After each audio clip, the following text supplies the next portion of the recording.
So this was back in 2003, back in February of 2003. I was 10, my brother was 5, and my mom unalived him. It was a normal day, and my brother, he was getting ready to start kindergarten soon. So my mom was just going over some, a few things with him. And for this particular day, she wanted to go over his numbers. And she was asking him to count to 20. And she was asking him repeatedly to count to 20. And every time he would count to 20, he would skip the number 16. I don't know what it was about that number 16, but he would miss it every time he would count to 20. He would say 15, 17, 18. He would skip 16. And I don't know why he was doing it. Okay, so each time he was miss the number 16, she would hit him and tell him to start over. He'll start over, miss it again. She hit him again. And it wasn't just no hit, like a little simple. Damn, this is sad, man. Like, okay, he missed 16. It's a 5-year-old, you know? Like, he got all the other numbers correct. Like, I'm impressed. Like, hit. This was like hits. I remember she used a wooden broomstick. She used the little curtain rod thing, the little thingy you put the curtain, you slide the curtain thing in, those, the old school kind, the white ones. She used that one. She used that. Anything that was hard that she could find, she was hitting him with it. So as I mentioned, that went on all day. I'm talking about all day, from sun up to sundown. Imagine getting beat on all day long. So she asked me to go help him, go practice with him, and come back. So we go in my room. We practice. I asked him to count. And y'all, he would literally say 16 with me. I don't know. Maybe my mama was just scaring him. Or, I don't know. But he was doing it when he was saying it with me. So I'm like, okay, y'all, you got it. So just go back out there and just count. Normal. 15, 16, just, you got these. Okay, so I'm like, Mama, I think he got it now. He know it. So he count. He missed it again. He missed the number again. So at this point, my mama, I guess she's frustrated. So we was already staying in Mississippi at the time. If you're from Mobile, Mississippi from Mobile is maybe about a good hour drive. So she said, yeah, let's go. Let's go ride to Mobile. So I proceed to get in the front seat. But she like, no, let your brother get in the front seat. So I'm like, all right, get in the front seat. So I get in the back seat.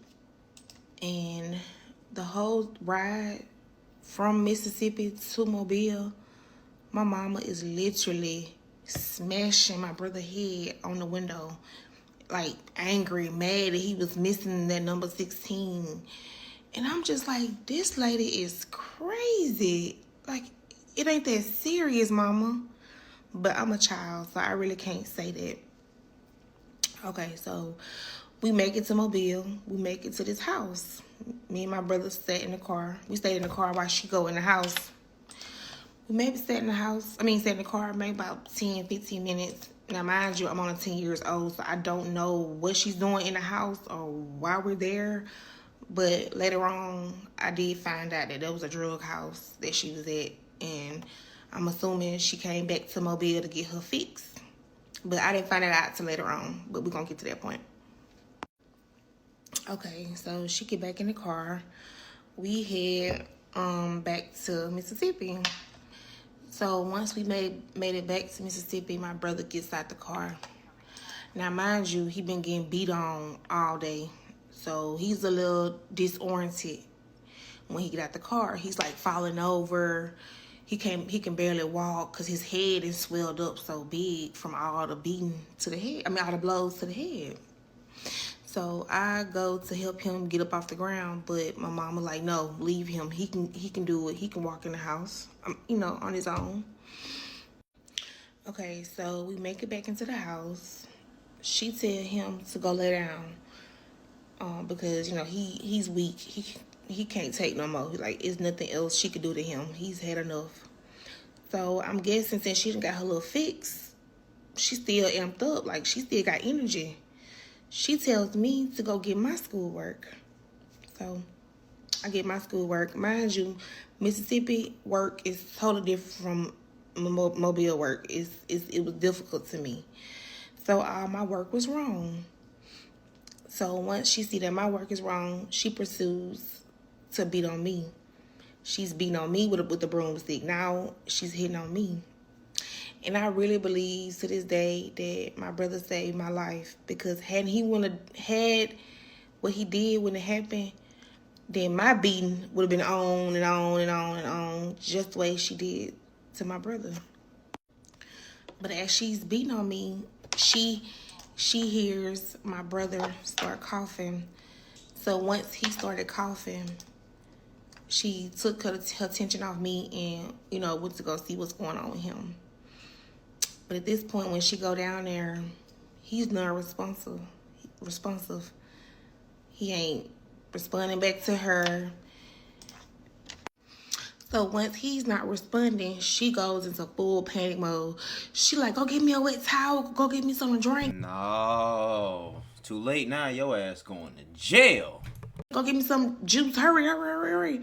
So I'm like running around the house. I'm like, I don't know what to do. So she calls my stepdaddy and tell him that he needs to get to the house. She think, something. She did something, and she need him to come back to the house. So I help her get my brother in my bed. I help her put him in my bed. And y'all, my brother looked so different from that morning to the evening. He was a totally different person. Like, I have never seen somebody change the way they look in just a short amount of time. Like, so my stepdad come home. He see what she done. He like, Tawanda, what is this? Like, what did you do? So she like, I went too far. Like, it went too far. So he's trying to do CPR. He's doing compressions. He's doing mouth to mouth. But I'm knowing this not gonna work because he kind of been unconscious for a minute. And I know normally you have to kind of do that stuff quickly. And when I seen that he had urinated on himself and blood was coming out his nose, y'all, I knew from that moment my brother was gone. My innocent baby brother was gone. He was no longer here with me no more. So once she realized that he just urinated on himself and the blood is coming out his nose, that's pretty much the end.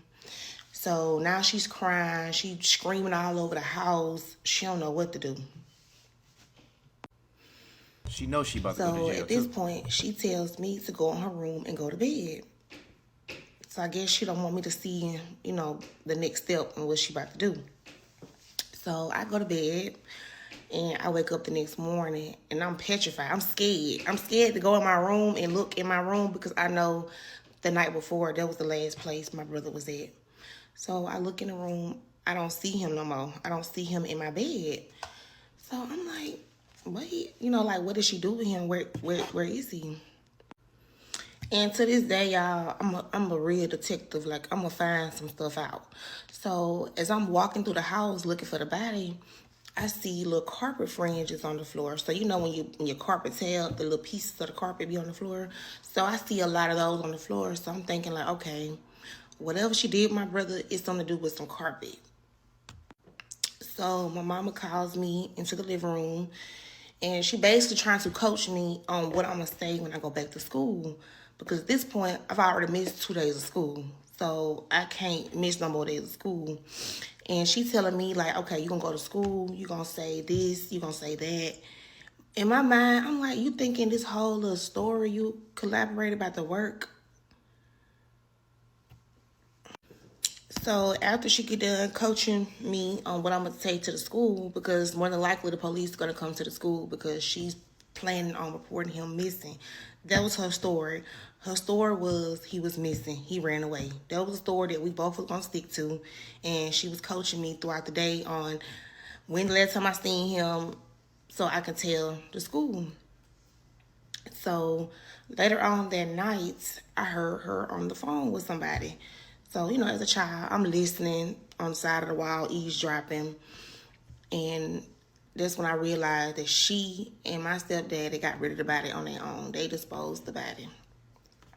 So before I went to school that morning, that Oh, they both going to jail for sure.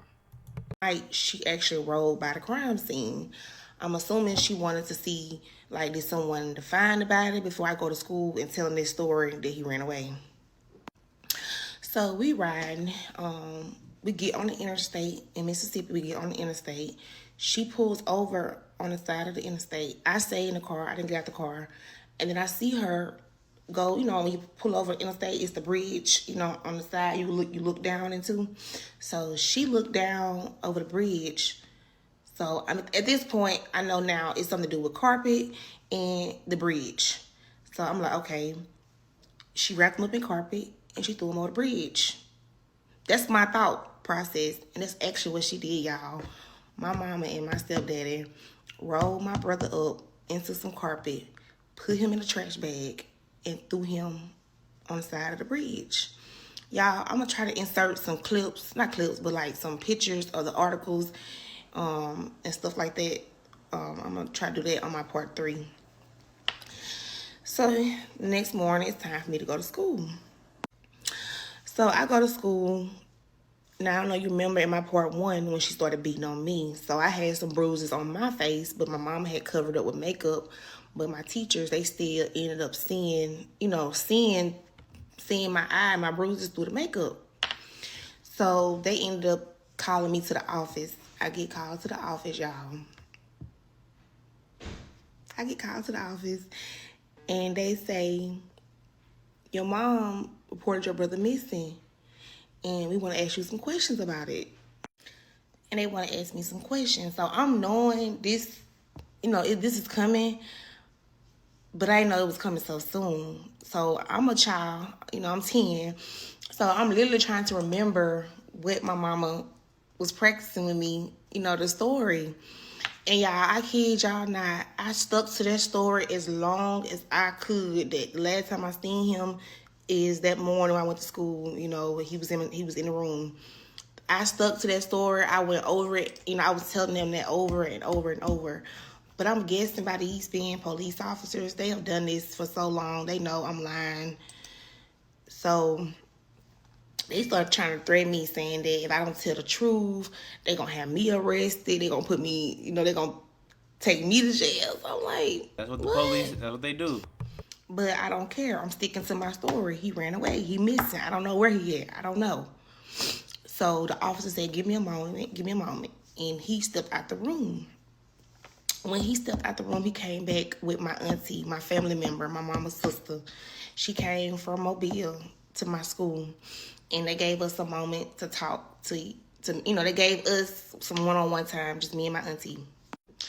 So once my auntie come in the room, she asked me, she said, Tisha, what my nephew, what happened, what's going on? So I feel more comfortable to tell her the truth because this is my auntie. So I bust out. I told her the truth. I told her what it was. And when she went and told the police officer, she said, my niece got something to tell you. And I told the truth. I told what happened. And y'all, I kid you not, I heard the officer on his walkie-talkie. He say, we got the truth. Take her into custody. And from She going to fuck to jail. that day forward, I was 10 years old. I didn't see my mom again. I didn't see her. I didn't get a chance to say goodbye, a hug, or nothing. Like, that was it. My mama was taken into custody. And to this day, y'all, I am 31 years old. My mama is still in prison to this day. They gave her life without parole. Like, she would never see daylight again. Like, ever. What about I'm sorry she lost her mom, though, I'm sorry she lost her mom, but that was that wasn't cool, you know what I'm saying? What happened to the stepdad? But going back to the part where she reported him missing. Do y'all know they real deal took that seriously? Like, they had dogs, they had helicopters. They was real deal looking for my brother, like searching through the woods, 'cause we stayed by some woods. And to know the whole time that this was a fake story, yeah, they was upset. They was really upset, them detectives. So, yep, they called in to the people, to the officers that was at the house with my mama, and they told her to take her into custody. And that was it. I didn't see my mama again. Okay, yeah, like I say, this is okay. So this is the brother right here. He was only 5 years old. They actually look alike, as a matter of fact.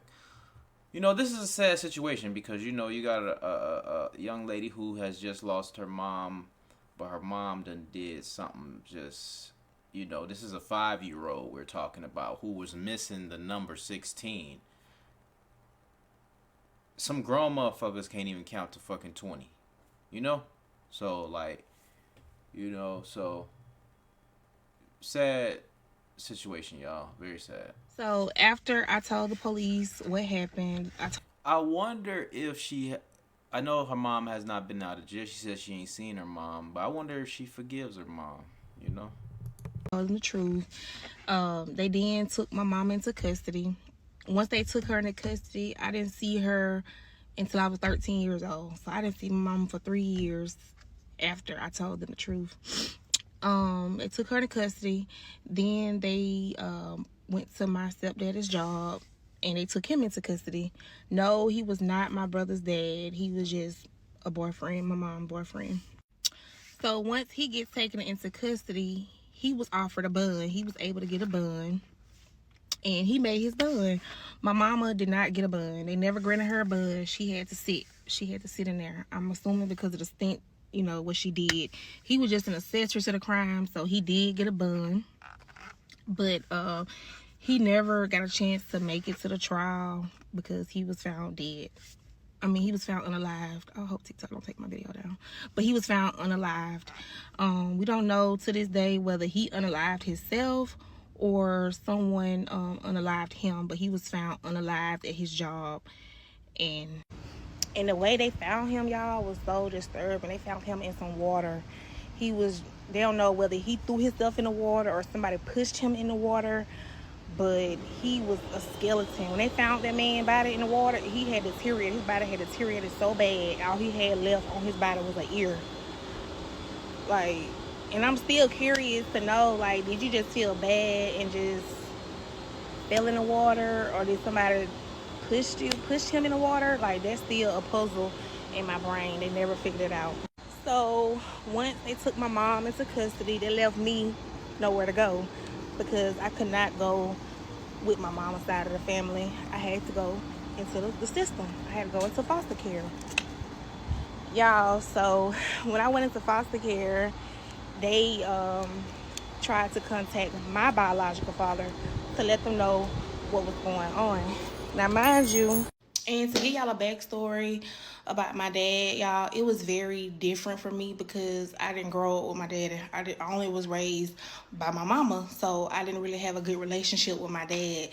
So I was thinking, Lord, I'm going to be in this system forever. He is not coming to get me because all I ever known growing up that he didn't care about me. He got remarried, had another family, and wasn't studying me. That's all my mama ever instilled into me as a child, that my dad don't love me. He don't care about me. He got a wife with other kids. He ain't studying me. And that was a lie. My daddy loves me. He came and got me from Mississippi. He came and got me out there foster care, baby. I probably was in the system maybe 2 days, if that. And my dad didn't even know my mama had moved us to Mississippi. He was Shout out to Pops. Let's go. just so confused. And that wasn't me and my brother. We had different daddies, so that was not his son either. My mom actually didn't even know his dad. Well, she thought she knew his dad, but kind of find out that wasn't even his daddy. The man she thought was his daddy. So my brother don't know who his daddy. He didn't know who his daddy was. Well, we don't know who his daddy is. Put it like that. But life was very different living with my daddy because he also had another wife. He had a wife.